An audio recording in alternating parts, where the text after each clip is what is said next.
आपणा सर्व मान्यवरांचे आणि उपस्थित सर्व सभागृहातील सदस्यांचे मी मनपूर्वक स्वागत करते आणि कार्यक्रमाला सुरुवात करते।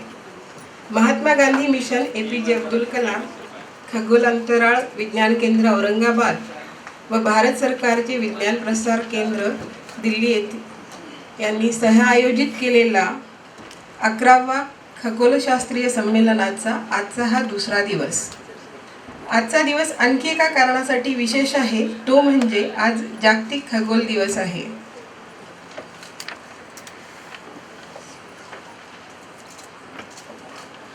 जगप्रसिद्ध उद्योगपती हेनरी फोर्ड म्हणतात, शाश्वत मूल्य पैशाच्या मोबदल्यात मिळत नसतात, किंबहुना पैशाच्या मोबदल्यात जे विकत घेता येतं त्याला शाश्वत मूल्य म्हणत नाहीत। आपल्या खगोलीय कार्यातून आदर्श शाश्वत मूल्य निर्माण करणारे प्रेरणादायी व्यक्तिमत्व म्हणजे आदरणीय दाकृ सोमन सर। भारतीय हौशी खगोल महासंघाचे अध्यक्ष, खगोलशास्त्राचे गाढे अभ्यासक व पंचांककर्ते सन्माननीय गुरुवर्य दाकृ सोमन सर यांचा आज या ठिकाणी जीवन गौरव सोहळा आपण आयोजित केलेला आहे। या सोहळ्यास लाभलेले आपल्याला योग्य मार्ग दाखवणारे उत्तुंग व्यक्तिमत्वाचे धनी महात्मा गांधी मिशन औरंगाबाद संस्थेचे सचिव सन्माननीय अंकुशरावजी कदम सर आजच्या कार्यक्रमाचे अध्यक्षस्थान स्वीकारतील अशी मी सरांना विनंती करते। सन्माननीय अंकुशरावजी कदम सर। महात्मा गांधी मिशन विद्यापीठाचे कुलगुरू सन्माननीय डॉक्टर विलास सपकाळ सर कार्यक्रमाचे प्रमुख अतिथी म्हणून या ठिकाणी आपले स्थान व्यासपीठावर स्वीकारतील अशी मी सरांना विनंती करते। वरिष्ठ वैज्ञानिक, विज्ञान प्रसार मंडळ, भारत सरकार सन्माननीय डॉक्टर अरविंद रानडे सर व्यासपीठावरती आपले स्थान ग्रहण करतील अशी मी सरांना विनंती करते।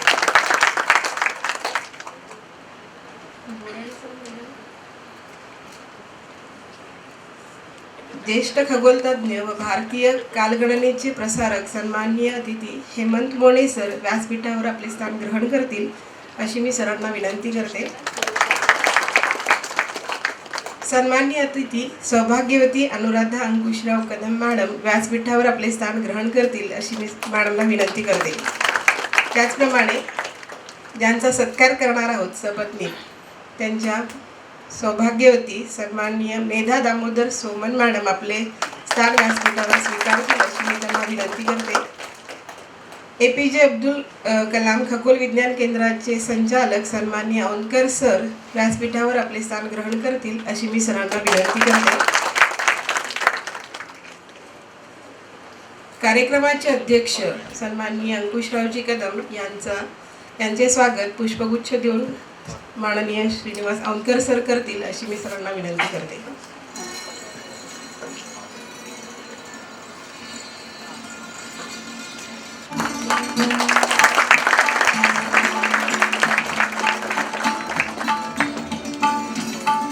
कार्यक्रमाचे प्रमुख पाहुणे कुलगुरू विलास सपकाळ सर यांचे स्वागत माननीय औंधकर सर करतील अशी मी सरांना विनंती करते।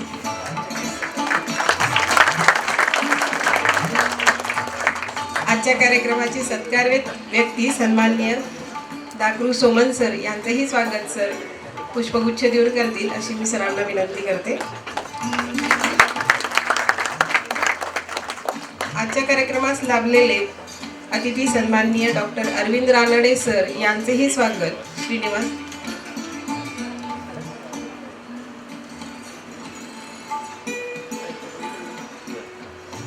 अमोल सर करतील अशी मी सरांना विनंती करते। सन्माननीय हेमंत मोणे सरांचे स्वागत सचिन सर करतील अशी मी सरांना विनंती करते।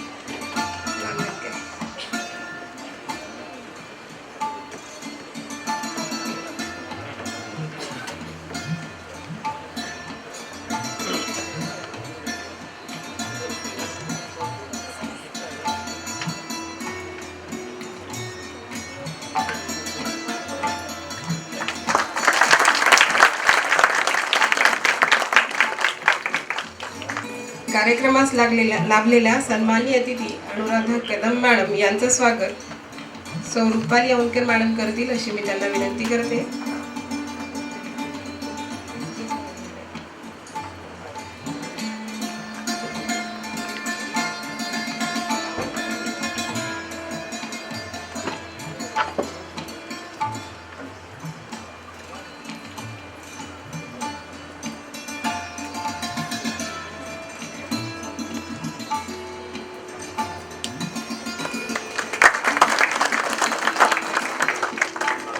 कार्यक्रमास लाभलेल्या अतिथी सन्माननीय मेधा सोमन मॅडम यांचं स्वागत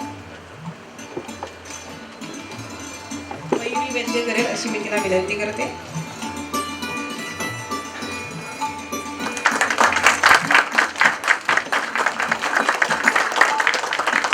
आणि उपस्थित सर्वांचं मी पुन्हा एकदा शब्दसुमनांनी स्वागत करून कार्यक्रमाचं थोडक्यात प्रास्ताविक करण्यासाठी सन्माननीय औंधकर सरांना आमंत्रित करते.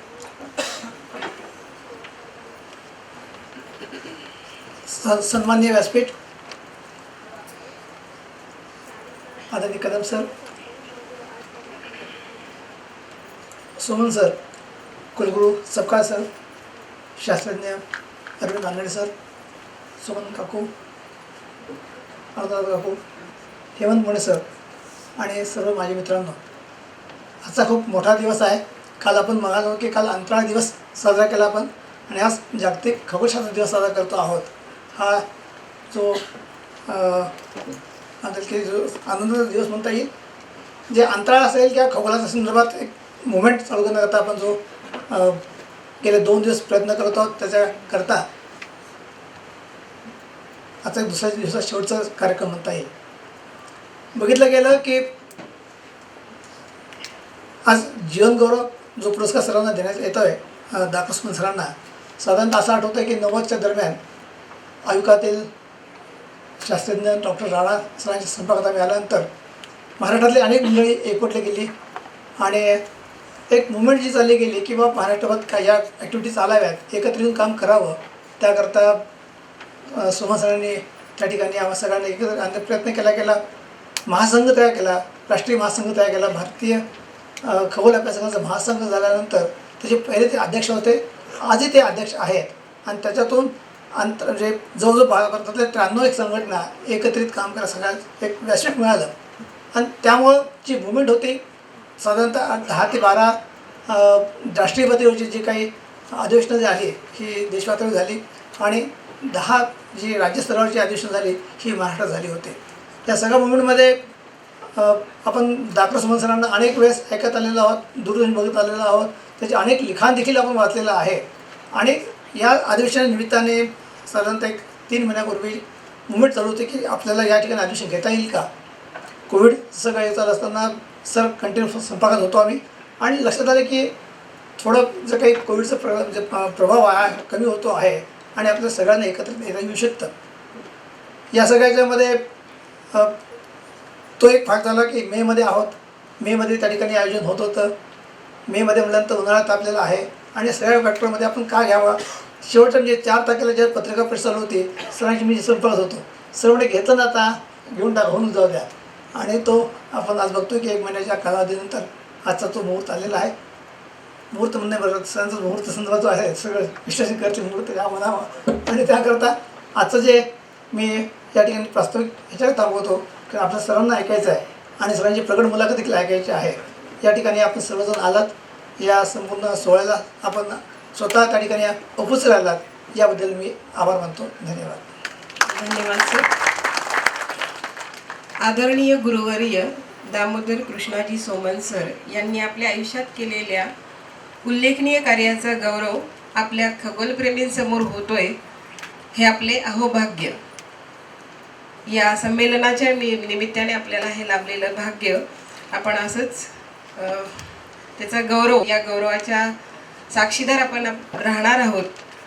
मी आदरणीय व्यासपीठावर उपस्थित असलेले आजच्या कार्यक्रमाचे अध्यक्ष सन्माननीय अंकुशरावजी कदम सर व त्यांच्या सहचारिणी सौ अनुराधा कदम मॅडम यांना व्यासपीठावर आमंत्रित करते की त्यांनी माननीय सोमन सर आणि त्यांच्या पत्नी सन्माननीय मेधा सोमन मॅडम यांचा सपत्नीक सत्कार करावा.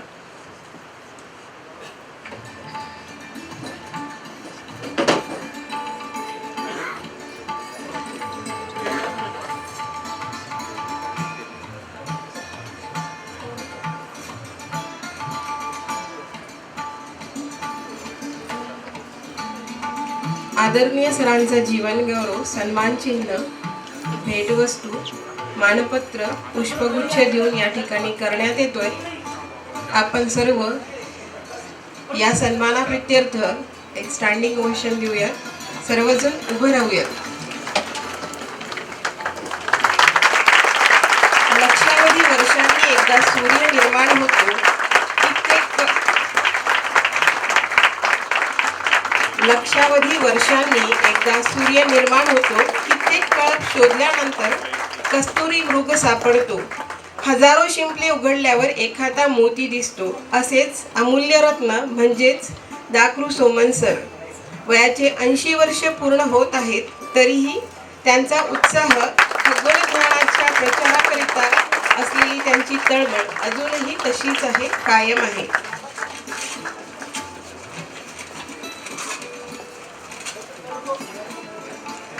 आणि म्हणूनच हा गौरव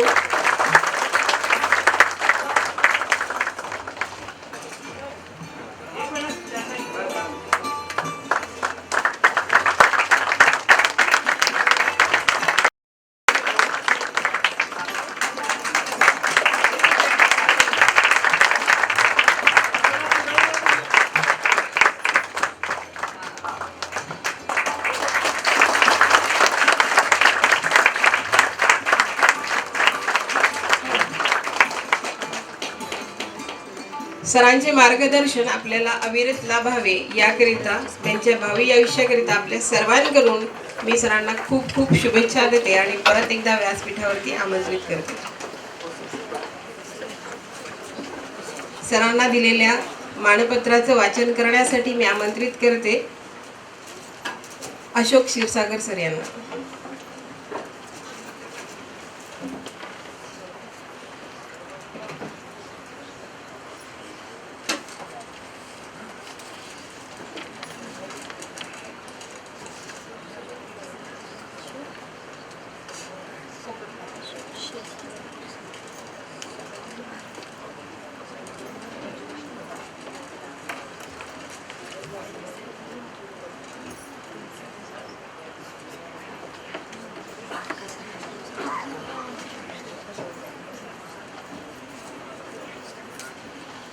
सुस्वागतम. आज भारतीय सौर 17 वैशाख 1944 अर्थात 7 मे 2022 आपली भारतीय सौर कालगणनेची सुरुवात माझ्या या उजव्या बाजूनच होती, म्हणून त्याचा प्रारंभ केलेला आहे. काही चूक असेल तर क्षमस्व. आदरणीय मोने सर आहेत, रानडे सर आहेत, सपकाळ सर, आदरणीय कदम सर. तर ही भारतीय सौर कालगणना आपण शक्यतोवर दूरदर्शन आणि आकाशवाणी यापुरतीच मर्यादित राहिलेली आहे आणि ती जनसामान्यात रुजावी, संवर्धित व्हावी आणि खऱ्या अर्थानं भारतीय सौर कालगणना अस्तित्व आपलं अंमलात यावी याकरिता या मंडळींचं फार मोठं योगदान आहे.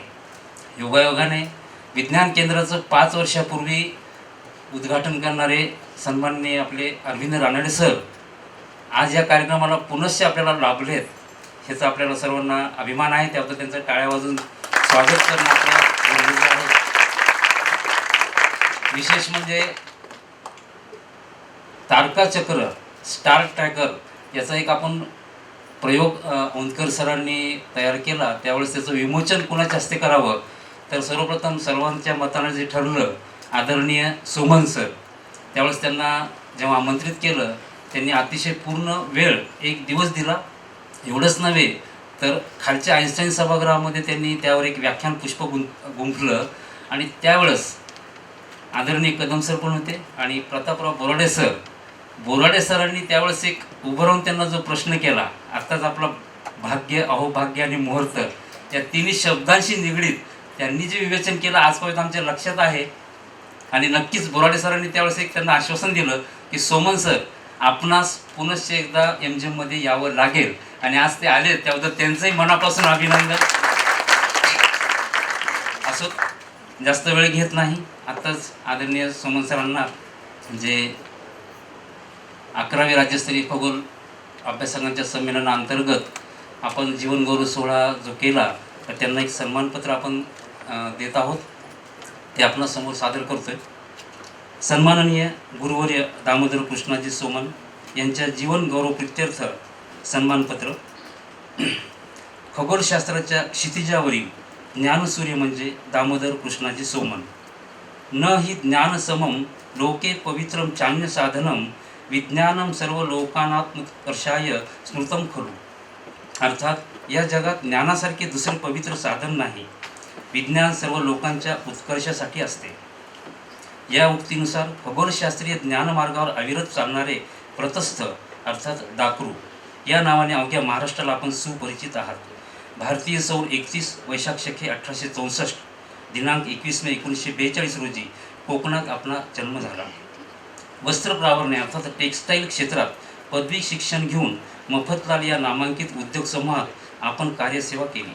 कार्यक्षेत्रातील मर्यादा ओळखून आपण स्वेच्छानिवृत्ती घेतली व बालपणी डोळ्यात साठवलेले आकाश खगोलीय ज्ञानार्जनाने आजपर्यंत आपण प्रत्यक्ष अनुभवत आला आहात. आजही वयाच्या 80व्या वर्षी ग्रहताऱ्यांशी होणारा आपला युवा संवाद म्हणजे आम्हा खगोल अभ्यासकांसाठी ऊर्जा स्रोत आहे.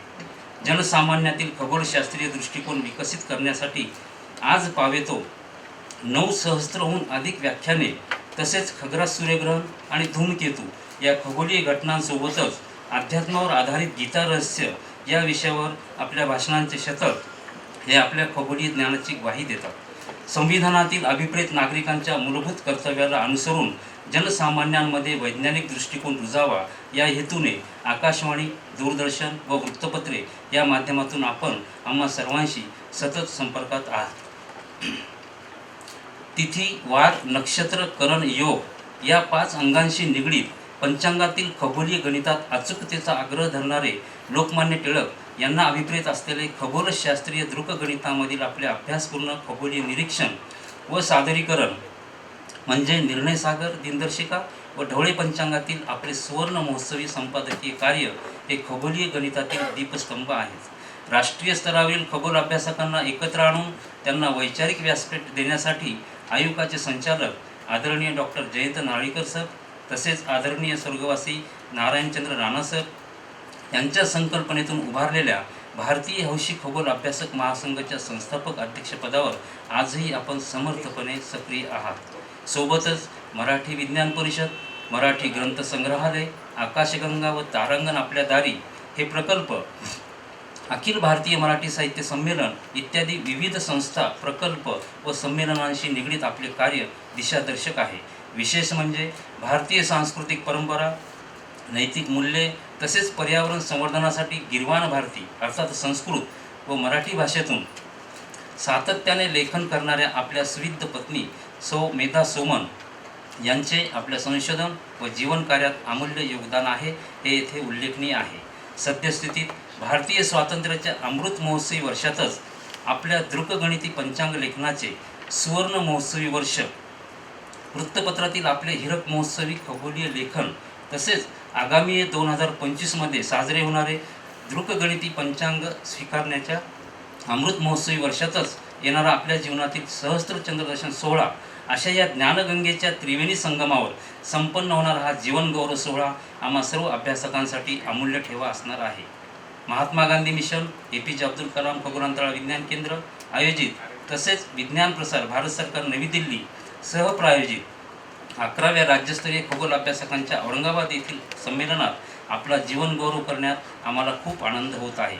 आगामी भारतीय सौर 31 वैशाख 1944 अर्थात दिनांक 21 मे 2022 रोजी आपल्या 81व्या वर्षातील पदार्पणानिमित्त अभिष्टचिंतन व हार्दिक शुभेच्छा. थोडक्यात शुभेच्छा देताना 1-2 ओळी इथं मांडलेल्या आहेत. शब्दांच्याही पलीकडे काही असतं, शब्दांच्याही पलीकडे काही असतं जे मनातलं असतं. अर्थातच आपला सन्माननीय जीवन गौरव म्हणजे खगोल अभ्यासकांसाठी नक्षत्रांचं देणं असतं, नक्षत्रांचं देणं असतं.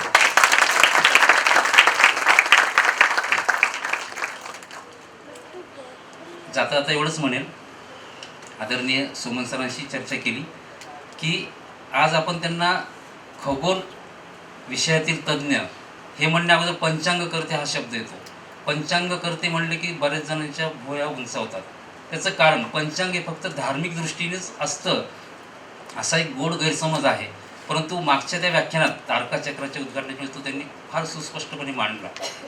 त्यामुळे जे काही सुचलं आहे आणि त्यांचं जे कार्य आहे त्याविषयी एवढंच म्हणता येईल की आज दृकगणितेचा जो इथं उल्लेख केला आहे म्हणजे खगोलगणिती, म्हणजे जे आपण पंचांगात पाहणार ते आकाशात दिसणार आणि जे आकाशात आहे ते पंचांगात असणार, ही जी संकल्पना आहे त्याला टिळकांनी फार उचलून धरलं त्यांच्या कार्यकाळात. कारण जे ढोबळ पंचांग होते त्यामुळे ज्योतिषाचा जास्त प्रसार आणि प्रचार झाला. त्यामुळे लोक अंधश्रद्धा आणि गैरसमजावर जास्त परंपरा रूढी यांना भर देऊ लागले. हे सर्व नष्ट व्हावं, एक सामाजिक सुधारणा व्हावी, त्यामुळे दृकगणिताचा प्रचार कसा होईल त्यावेळेस टिळकांनी सुद्धा संमेलनं घेतली, पंचांग संमेलन म्हणून. त्याचं श्रेय त्यांना जातं. पण त्यातनं जो काही प्रवाह आला तो सोमन सरांपर्यंत येऊन थांबला.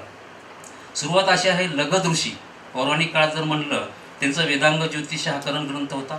नंतर लाटकृत किंवा अज्ञात म्हणूया त्यांचा सूर्यसिद्धांत, आतापर्यंत मला वाटतं 25 वर्षापर्यंत सूर्यसिद्धांतावर आधारित पंचांग उपलब्ध होती.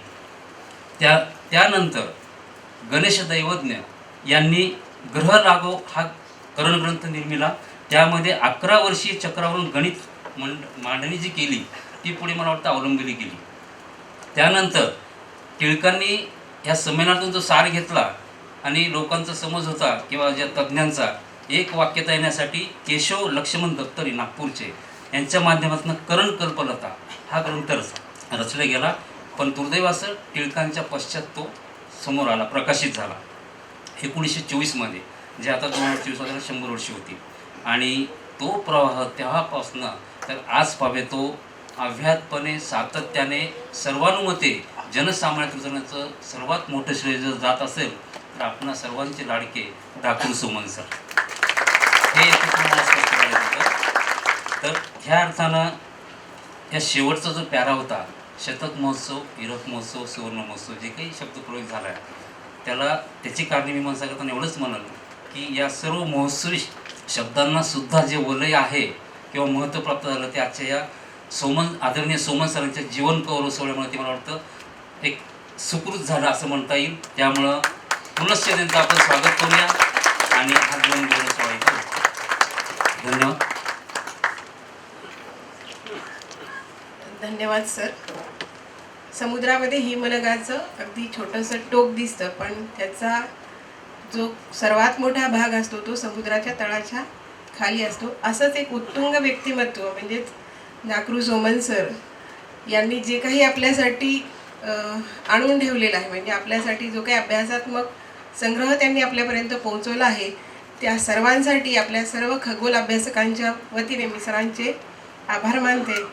आणि यानंतर जास्त वेळ न घेता आपल्या कार्यक्रमाला लाभलेले डॉक्टर अरविंद रानडे सर आपल्याला मार्गदर्शन करतील अशी मी सरांना विनंती करते.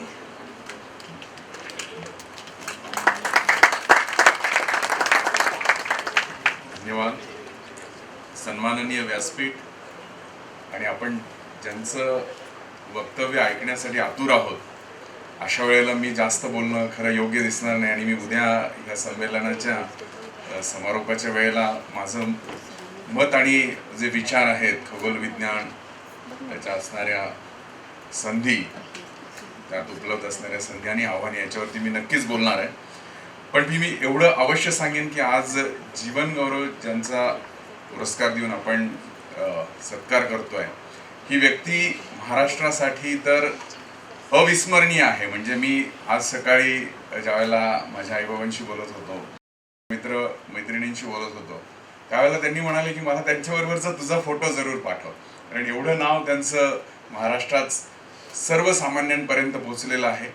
अर्थातच त्यांनी केलेलं कार्य, त्यांनी मुख्यत्वे करून विज्ञानाच्या आधारावर बनवलेलं पंचांग, की ज्याच्यामध्ये आता फार सुंदर पद्धतीनं वर्णन केलं गेलेलं, अशा गोष्टींचा सर्व समाजामध्ये विचार जाऊन लोकांचा बघण्याचा दृष्टिकोन बदलेल याच्यात मला पूर्ण खात्री आहे. आणि म्हणूनच आपण सर्वांनी खगोल विज्ञानाचे संचारक म्हणून हा कार्यक्रम फक्त सत्कारापुरते न ठेवता हा विषय सर्वसामान्यांपर्यंत जाण्यासाठी आपण जरूर प्रयत्न करावा. त्यासाठी APJ अब्दुल कलाम खगोल आणि अंतराळ विज्ञान केंद्र अविरत कार्य करत आहे. मी श्रीनिवासजींना गेली मला वाटतं 10-15 वर्ष झाली ओळखतोय. अप्रतिम कार्य. अर्थात अंकुशराव सरांचं मार्गदर्शन, त्यांचे आशीर्वाद एवढ्या एका कारणाने आज श्रीनिवासजी पूर्ण महाराष्ट्रात तर ओळखीचे झालेलेच आहेत, पण अखिल भारतीय स्तरावरती पण श्रीनिवासजींचं काम खूप सुंदर. आणि त्यांचं मलाही बऱ्याच वेळेला सांगतात की श्रीनिवासजी येतील का, तर मी बऱ्याच वेळेला तुमच्या मताने मी सगळ्यांना जरूर सांगतो की ते अवश्य येतील, पण त्यांच्यावरती औरंगाबादची फार मोठी जबाबदारी आहे. आणि ह्या कारणासाठी MGMनी जे काम खगोल विज्ञान, अंतराळ विज्ञान सर्वसामान्यांमध्ये पोहोचवण्यासाठी कार्य करताय हे खरोखर अप्रतिम आहे. आणि हा एक फार मोठा वारसा महाराष्ट्राला मिळाला आहे. अर्थात महाराष्ट्र आपल्या त्या बाबतीमध्ये विचार केला तर विचारवंतांचं, गुणवंतांचं असं राज्य आहे.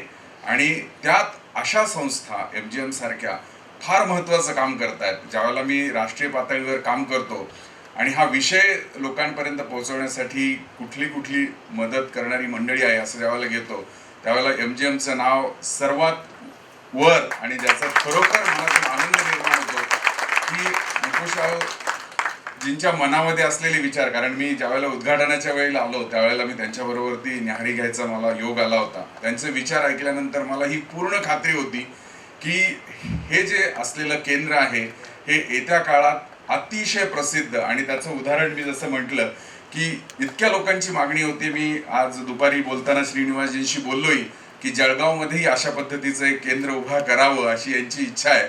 आणि त्याच्यासाठी मी श्रीनिवासजींचं नाव पण दिलंय आणि लवकरच ती लोक त्यांना संपर्क करतील. अशी केंद्र महाराष्ट्राच्या बाहेर पण असण्याची अतिशय गरज आहे.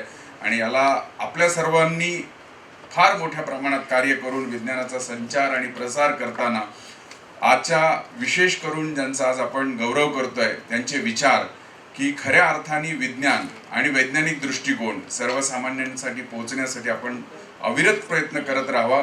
कारण आपल्या देशासमोर फार मोठी आव्हानं आहेत. आपला देश सर्व पद्धतीनं परंपरागत आणि वेगवेगळ्या विचारांचे आहेत.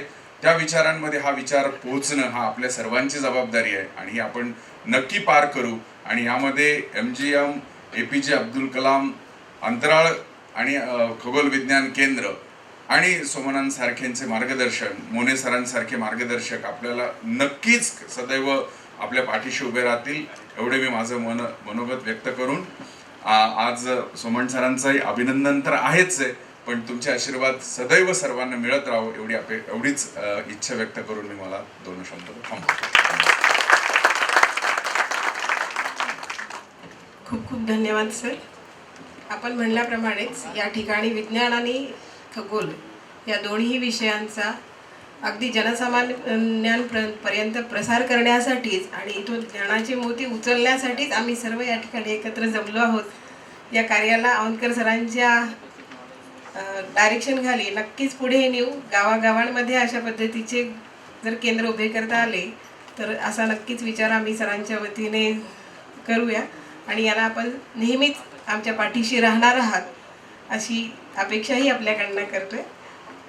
ज्यांचे विचार ऐकण्यासाठी आज आपण या ठिकाणी उत्सुक आहोत असे आजच्या कार्यक्रमाचे अध्यक्ष सन्माननीय अंकुशरावजी कदम सर यांना मी विनंती करते की त्यांनी आपल्यासाठी 2 शब्द या ठिकाणी येऊन बोलावेत.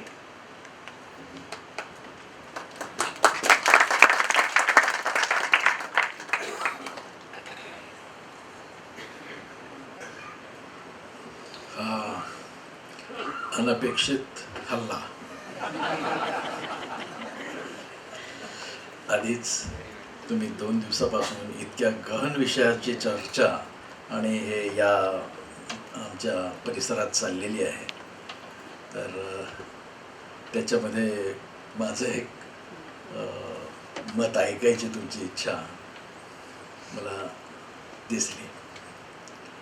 ठीक आहे, पण सर मी तुम्हाला सांगतो हा विषय इतका गहन आहे की आमच्या शाळेत याचा कुठेही स्पर्श झालेला नाही. 12वीला मला एक आठवतं आहे की आल्डस हक्सलेचा एक आम्हाला निबंध होता इंग्रजी भाषेच्या पुस्तकामध्ये. तर त्याचा निबंध म्हणजे स्टार्सवर. तर स्टार्सवर मध्ये ज्या वेळेस आपण वाचायला गेलो, पाहायला गेलो, तर ती बुद्धाने जे सांगितलेलं होतं म्हणजे एक की हे सगळं संपणार आहे, नथिंग इज परमनंट. आणि त्याच्यात त्यांनी ते लिहिलेलं होतं ते आम्हाला आज त्यावेळेस कळालं नाही. पण अनेक सूर्यमालिकांची गॅलेक्सी, अनंत गॅलेक्सींचा हा ब्रह्मांड, आणि त्याच्यामध्ये आम्ही धुळीच्या कणासारखी आमची परिस्थिती नाही अशी पृथ्वी. पण आमचा इगो आणि आमचं हे सगळं बघितलं की आम्ही सगळं विसरून जातो की ह्या सगळ्या गोष्टी. तर आज पुन्हा एकदा त्या विषयातले तज्ज्ञ आपल्याकडे आले आणि त्या विषयातली एक उत्सुकता राहून गेलेली होती. म्हणून मी श्रीनिवासच्या मागे लागलो. नांदेडहून औरंगाबादला त्याला इथं आणलं. त्याच्यात अजून एक विनोदाचा भाग असा होता की नांदेडला याचं एक ऑब्झर्वेटरी आमच्या छतावर होती. तो तिथून दुर्बिणीने नेहमी सतत त्याचं चाललेलं असतं की रिडिंग हे ते. आम्हाला ते माहिती नव्हतं की दुर्बिणीला कम्प्युटर आजकाल जोडलेलं आहे ते. तर एके दिवशी असंच काम सगळं संपलं आणि ऑंकर विसरून काही गेला ते AC बंद करायचं, आणि घरी गेल्यानंतर मग सकाळी लक्षात आलं की त्याच्यात ते पूर्ण ते ऑब्झर्वेटरी जळून गेले शॉर्ट सर्किटने. पण तितकं काही आमच्या चेअरमन साहेबांनी त्याच्यात हे घेतलं नाही, वाईट वाटून घेतलं नाही, कोणी काही नाही. ओके ठीक आहे, आपण नवीन करू. नवीन दुर्बिणी घेतली. त्याच्यानंतर काम सुरू झालं. पण नांदेडसारख्या छोट्या शहरात हे काही मला याचं आवडलं नाही. म्हणून मी त्याला म्हटलं की तू आता चंबू गवळा घेऊन इथं ये औरंगाबादला, बघू आपण काय करू. तर तो आला आहे. त्याने विज्ञान केंद्र व्यवस्थित सुरू केलं आहे आणि त्याच्यामुळे आपल्या सगळ्या लोकांच्या भेटी व्हायला लागल्या. आणि आज मला आठवलं की अल्डस हक्सलेनं जे काही लिहिलेलं होतं की अनंत गॅलेक्सीज आणि अनंत, पुन्हा ती निबोला की आत्ता तयार झालेली कोणची नवीन नवीन नवीन गॅलेक्सीज तयार होत आहेत. आणि त्याच्यात पुन्हा ब्लॅक होलवर काही काल एक मोठं व्याख्यान झालं. तर मूळ पदार्थ कोणचा होता किंवा काय होता, बुझॉन पार्टिकल ज्याला म्हणतात, गॉड्स पार्टिकल. तर तिथपर्यंत आपण आता विचार करायला लागलो आहे. आणि सर आलेत, सुमन सर, त्याच्यानंतर डॉक्टर पवार आणि बरीच विद्वान मंडळी. तर मी त्यांचं अभिनंदन करतो आणि आमच्या महात्मा गांधी मिशनच्या वतीनं त्यांना सांगतो की जेवढं काही आम्हाला करता येईल ते या विषयाकरता आम्ही सर्वतोपरी करू. नमस्कार.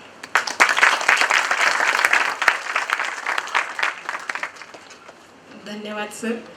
आपल्या अमूल्य मार्गदर्शनाशिवाय आणि सहकार्याशिवाय हे अधिवेशन या ठिकाणी शक्य नव्हते.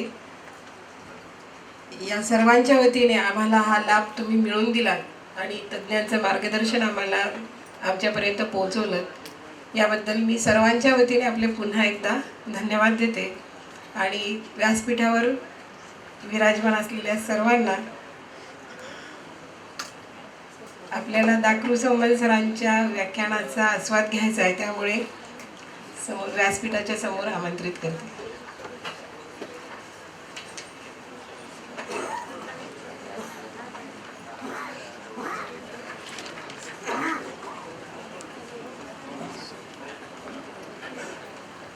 आपण सर्व ज्या व्याख्यानाची इतक्या दिवसांपासून वाट पाहतो आहे, पंचांग व दिनदर्शिकेतील खगोलशास्त्र या विषयावरती अभ्यासपूर्ण विवेचन करण्यासाठी मी या ठिकाणी आमंत्रित करते आदरणीय दाकृ सोमन सरांना.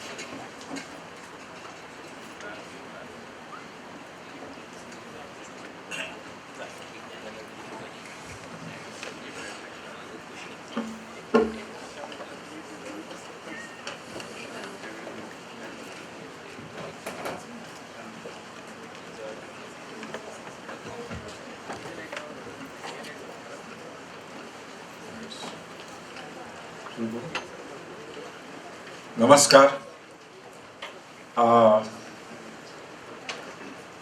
जीवन गौरव पुरस्कार आपल्याच लोकांनी देणं कौतुकाची एक शाबासकी. 80 वय म्हणजे जास्त नाही. खरं सांगतो मी, पहाटे 3:30ला उठतो मी माझंच जीवन सांगतो. दुपारी अर्धा तास झोपतो. 70 वर्ष झाल्यानंतर सुरुवात केली.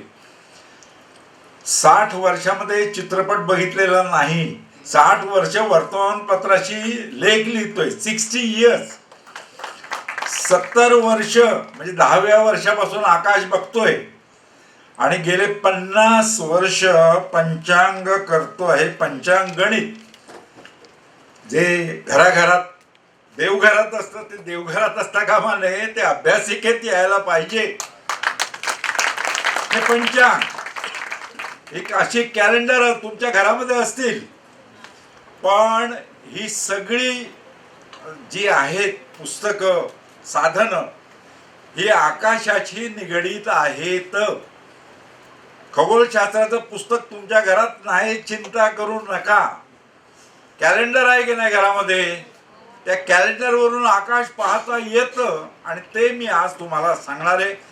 पण त्यापूर्वी मला जीवन गौरव पुरस्कार दिला त्याबद्दल MGM संस्थेचे मी आभार मानतो, धन्यवाद देतो. कदम साहेब, कुलगुरू साहेब, औंधकर, माझ्या डोळ्यामध्ये अश्रू आले. खरं सांगतो मी. मुंबई ठाण्यात आम्हाला जीवनगौरव ऑलरेडी मिळाला. 50 वर्ष पंचांग करतो म्हणून. पण हा जसं मुलींना, महिलांना, भगिनींना माहिती असेल माहेराहून छाप मिळाली, शाबासकी, तर ती आईची शाबासकी जास्त आवडते. औरंगाबादला जेव्हा मी येतो तेव्हा माहेरी आल्यासारखं वाटतं. पुरुषांना माहेर नसतं असं म्हणतात. हे औंधकरांबरोबर राहिलो, ते बघितलं विज्ञान केंद्र. खरं सांगतो मी, प्रत्येक जिल्ह्यामध्ये असं व्हायला पाहिजे. आता कदम साहेब माझा जीवनगौरव पुरस्कार दिलाय, मला अधिकार आहे थोडासा सांगण्याचा. एक गाडी करा MGMची, दुर्बीण, एक DVD आणि संपूर्ण मराठवाडा विभागात फिरू दे ती गाडी. विद्यापीठ तुमच्या घरी, आकाश तुमचंच, तुम्हाला दाखवत आहे. एक दुर्बीण, एक DVD तयार करायची, संस्थेची माहिती द्यायची. उद्या त्या खेडेगावातला मुलगा ह्याच विद्यापीठात येणार आहे आणि मोठा शास्त्रज्ञ होणार आहे. सुरुवात अशी होते. तेव्हा तुम्ही संमेलन भरवायला संयोजक, तुम्ही मान्यता दिली. औंधकरांना हिरा सापडलेला आहे. हिरा, औंधकर म्हणजे परीची कल्पना आहे. लोखंडाला सोनं बनवते, परीस आहे. बाकी अशा लोखंडाला सोनं बनवायची गरज आहे. मित्रांनो, तुम्हाला मी ओपनली सांगतो, आज खुल्या बोलणार आहे, व्याख्यानाचं नाही. तुम्हाला माहिती असेल, TV बघितल्यानंतर वाईट वाटतं. हो, वर्तमानपत्र वाचल्यानंतर वाईट वाटतं. कारण काय चाललंय, काय तरुणांसमोर आपण काय देतो आहोत. आजचा लहान मुलगा जो शाळेत जातोय, जो कॉलेजमध्ये आहे, तो काय चित्र बघतोय, काय आदर्श आहे. तर MGMनी असा आदर्श निर्माण केला पाहिजे. या संमेलनातून आकाश, अनंत आकाश, काय इज द लिमिट. आपण कमी नाही होत. मित्रांनो, खरं सांगतो मी आज पंचांगावरती बोलतोय. अर्ध्या पाऊण तासात बोलायचंय, मला माहितीये. कमी नाही होत आपण. हे लहान मुलांना कळलं पाहिजे. पाश्चात्य लोक पुढे नाहीत, आपण पुढे आहोत. तुम्हाला माहिती असेल, सुपर कॉम्प्युटर अमेरिकेनं नाकारला. त्यावेळी पुण्याच्या सिडॅक कंपनीनं तयार केला. जेव्हा एखादा माणूस नाही म्हणतो ना, तो उपकार करत असतो आपल्यावरती. त्याने दिला असता तर आपण बनवला नसता. दुसरी गोष्ट, क्रायोजेनिक इंजिन, सॅटेलाइटला वरती नेतं ते. रशिया, अमेरिकेने सांगितलं नाही देणार भारताला. भारतीय शास्त्रज्ञांनी तयार केलं. इट्स व्हेरी डिफिकल्ट, पण शास्त्रज्ञांनी ते तयार करून दाखवलं. आज चांद्रयान 2 मध्ये 100% स्पेअर पार्ट्सची यंत्रणा भारतीय होती, बनावटीची. आपल्या भारतामध्ये तयार झालेलं धान्य पुरत नसे भारतीय जनतेला. काहीतरी PL240, ज्यांना माहिती असेल, आपण डुकरी मागायचो अमेरिकेकडे. डुकरी, लाल ज्वारी, रेशनिंग वरती. हा 480 बरोबर. गणपतीच्या देवळात टिटवाळ्याला आम्ही जायचो, 2 किलो तांदूळ आणायला परवानगी होती. तांदूळ मिळत नव्हता. लालबहादूर शास्त्री प्राईम मिनिस्टर असताना, लक्षात असेल.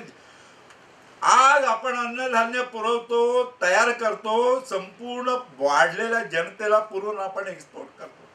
साधी सुई निर्माण होत नव्हती. या मुलांना कळलं पाहिजे. घरामध्ये पंप मारायचा स्टोव होता, प्रायमस, मेड इन स्वीडन लिहिलेलं. स्वीडनचा स्टोव घरात असायचा. नीडल तयार होत नव्हती भारतामध्ये. कमी नाही होत आपण. काय होतं, हे हॅमरिंग चाललंय ना टीव्ही वरती आणि मीडियामध्ये, आपल्याला वाटतं काय चाललंय, तसं नाही मित्र. आणि हे कुणी सांगायचंय जनतेला, आपण. तो सांगेल नाही, आपण सांगायचं आहे. आणि त्यासाठी दिस इज द स्टार्ट. हा स्टार्टिंग पॉइंट आहे.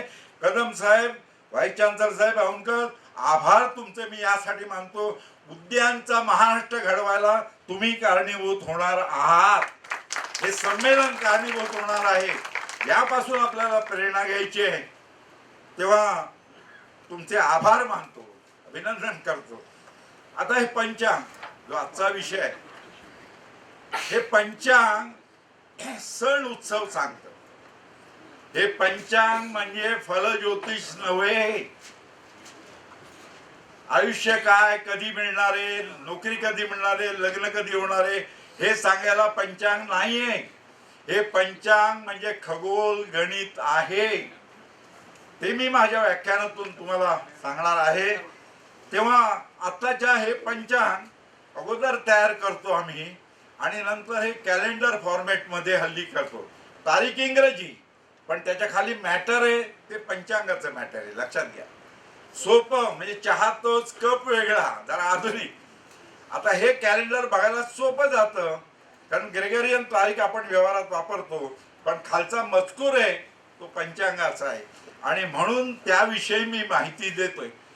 तुम्ही मला सांगा, समजा पंचांगामध्ये ग्रहण दिलेलं असतं आणि आकाशात दिसलं नाही, किंवा कॅलेंडरमध्ये 2 ग्रह जवळजवळ दिसतील असं लिहिलेलं असलं आणि तसे दिसले नाहीत, तर काय आपण म्हणू, हे खोटं आहे, याच्यावर विश्वास ठेवणार नाही.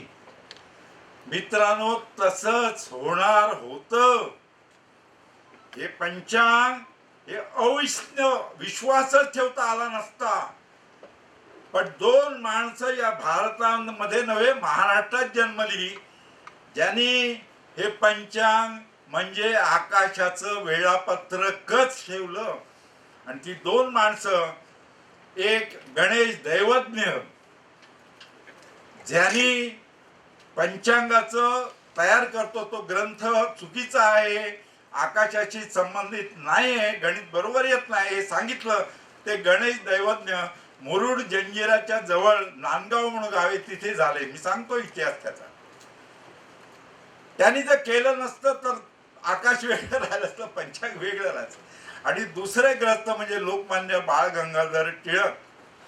1920 साली आकाशात ग्रहण दिसलं, पंचांगात दिलेलं नव्हतं. गॅस कल्पना करा, कोणाला लागलं? कोणालाही नाही, फक्त एका माणसाला, लोकमान्य टिळकांना वाटलं अरे हे बरोबर नाही. आणि त्यांनी प्रयत्न केले. म्हणून हे दृग्गणित म्हणजे जसं पंचांगात कॅलेंडरमध्ये तसं आकाशात दिसतं, आणि जसं आकाशात आहे तसं दिसतं. तेव्हा आज आपण ह्याची माहिती करून घेऊया, हे कसं तयार करतात. 5 अंग आहेत म्हणून पंचांग म्हणतात. तिथी, वार, नक्षत्र, योग आणि करण. आता पहिली स्लाइड त्याच्या अगोदर. पंचांग हे खगोल दृग्गणितावरती तयार केलेलं असतं, फल ज्योतिष नव्हे. प्रत्येकाच्या घरामध्ये पंचांग ठीक आहे, कॅलेंडर असेल, ते कसं वापरायचं मी तुम्हाला सांगतोय. आई सुद्धा मुलाला सांगू शकेल. पैसे किती पडतात मला सांगा, याला कमीत कमी पैसे, खगोलशास्त्राच्या पुस्तकाला जास्त पैसे लागतात. हे प्रत्येकाच्या घरात आहे कॅलेंडर. तर पंचांग हे खगोल गणित वर तयार केलेलं असते. त्यानंतर आपल्याला माहिती असेल की आकाशातील ग्रह नक्षत्रांचे वेळापत्रक आहे. आणि जसे पंचांगात दिलेले असते तसे आकाशात दिसते आणि जसे आकाशात दिसते. हा विश्वास संपादन 2 माणसांनी केला ते मी तुम्हाला पुढे सांगतो. ते नेक्स्ट राईट. आता पंचांगात काय असतं? तिथी असते, नंतर वार असतात, नक्षत्र, योग आणि करण या 5 गोष्टी दिलेल्या असतात. त्याला म्हणून पंचांग म्हणतात. आता हे कधीपासून सुरुवात झाला आपण म्हणतो, पण तिथी म्हणजे काय? तर तिथी म्हणजे चंद्र सूर्य क्रांती वृत्तावरती फिरत असताना त्यात 12 अंश फरक पडला, 12 अंश 12 डिग्री की एक तिथी होते. 24 अंश अंतर पडलं की 2 तिथी झाल्या. आता मला सांगा, हे जिओसेंट्रिक गणित आहे. जिओसेंट्रिक म्हणजे पृथ्वीचा मध्य, चंद्राचा मध्य आणि सूर्याचा मध्य याच्यामध्ये जो अँगल होतो तो अँगल म्हणजे तिथी ही 12 अंश. साधं सोपं गणित. तिथी ही म्हणजे चंद्राची स्थिती. आता तिथीवरून चंद्र कुठे असेल सांगता येतो आणि चंद्र कुठे दिसेल ते बघितलं तर तिथी सांगता येते. कसं सांगतो? सूर्यास्ताच्या वेळी आपण गच्चीवरती जायचं, मैदानामध्ये आपल्या जवळच्या सूर्यास्ताच्या वेळी. सूर्यास्त झालाय आणि वरती चंद्रकोर दिसली तर समजायचं शुक्ल चतुर्थी आहे. 48 अंश अंतर. चतुर्थी म्हणजे 4, 12 गुणिले 4 48. ओके. म्हणजे सूर्यास्ताच्या वेळी चंद्र दिसला 48 अंशावरती पश्चिमेला, चतुर्थी शुक्ल चतुर्थी. डोक्यावर चंद्र दिसला सूर्यास्ताच्या वेळी तर शुक्ल अष्टमी, 12 8 96 96 डिग्री. सूर्यास्ताच्या वेळी बघायचं सोपं जातं. इकडे सूर्यास्त झालाय पश्चिमेला, डोक्यावर चंद्र दिसला, शुक्ल अष्टमी. सूर्यास्त झालाय, चंद्र पूर्वेकडे दिसला 40 म्हणजे एकादशी. 11 गुणिले 12 असं करा गणित. एकादशी. आणि पौर्णिमेला इकडे सूर्यास्त होतो, इकडे चंद्र उदय होतो 180 डिग्री. म्हणजे कुणी तुम्हाला प्रश्न केला शुक्ल पक्षामध्ये की चंद्र दिसेल का? शुक्ल पक्षामध्ये प्रश्न विचारला त्याला म्हणावं सूर्यास्ताच्या वेळी आकाशात चंद्र दिसेल. कृष्ण पक्ष म्हणजे पौर्णिमेनंतर अमावस्येपर्यंतचा काल 15 दिवस याच्यात कुणी विचारलं तुम्हाला सूर्यास्ताच्या वेळी चंद्र दिसेल का? नाही दिसणार. कारण कृष्ण चतुर्थी म्हणजे 3 तासांनी उगवणार तो. पौर्णिमेनंतर उशीर, सूर्यास्तानंतर 3 तासांनी 6 तासांनी असा उगवतो. तेव्हा चंद्र दिसला तिथी सांगता येते आणि तिथी दिसली की चंद्र. आता मला सांगा, चंद्राचं चांदण असेल तर आकाश दर्शन करता येत नाही. म्हणजे तुमचा कार्यक्रम ठरवायचा असेल तर तिथी अगोदर बघायला पाहिजे. आणि ते कॅलेंडरमध्ये प्रत्येक कॅलेंडर कुठलंही घ्या, इथे लिहिलेली असते तिथी. तर पौर्णिमेला चंद्रप्रकाशात दिसणार नाही नक्षत्र. कार्यक्रम ठरवताना आकाश दर्शन शुक्ल अष्टमीला ठरवायचा. शुक्ल अष्टमी साधारण जवळपास म्हणजे दुर्बिणीतून चंद्राचे क्रेटर्स पण दाखवता येतील आणि चंद्र मावळल्यानंतर आकाश पण दाखवता येईल, नक्षत्र. ओके. ही गोष्ट लक्षात ठेवा. दुसरी गोष्ट वार. आता वार जो आहे ना, बघा समजून घ्या. आपला वार जो आहे भारतीय हा एका सूर्योदयापासून दुसऱ्या सूर्योदयापर्यंत असतो. त्यामुळे तिथीचे आकडे बघा, टाइम स्टँडर्ड टाइम मध्ये आकडे असतात ते 30 29 म्हणजे उद्या पहाटे 5 वाजता 24 नंतर असे टाइम दिलेला असतो. आता मला सांगा ना, प्राचीन काळी पाश्चात्य लोकांचे वार मिडनाईटला बदलतात, रात्री 12 वाजता बदलतात. याचा अर्थ घड्याळ ज्यावेळेस शोध लागलेला नव्हता घड्याळाचा, त्यावेळी मध्यरात्र कळणार कशी? रात्रीचे 12 कळणार कसे? कारण घड्याळच नव्हतं.